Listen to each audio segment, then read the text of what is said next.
فقیر سخی ہو اور مہمان نواز ہو، یعنی دنیا آوے کھا کھا جاوے تے راضی ہووے بلا۔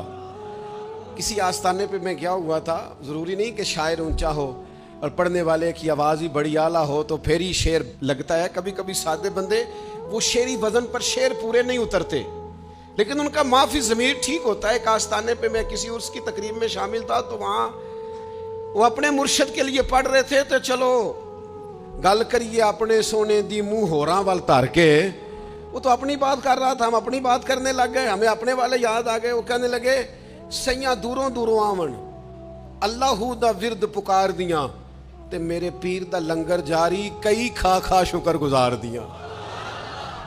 سیاں دوروں دوروں آون تے اللہ دا ورد پکار دیاں، میرے پیر دا لنگر جاری، کئی کھا کھا شکر۔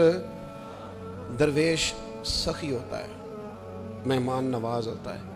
میرے نبی پاک علیہ السلام نے فرمایا جو اللہ اور آخرت پر ایمان رکھتا ہے نا، اسے چاہیے اپنے مہمان کا احترام کرے۔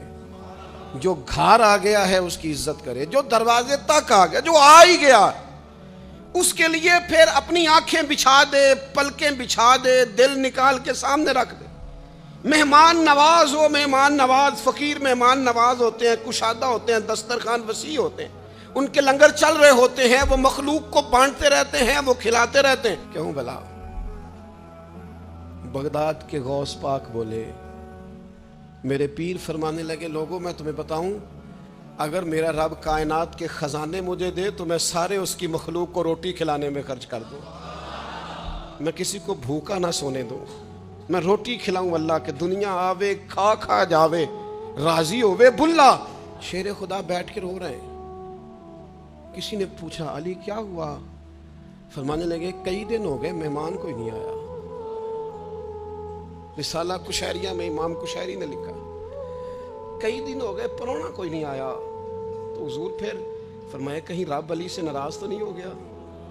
کوئی مہمان نہیں بھیجا؟ علی کے دسترخوان پر تو لنگر،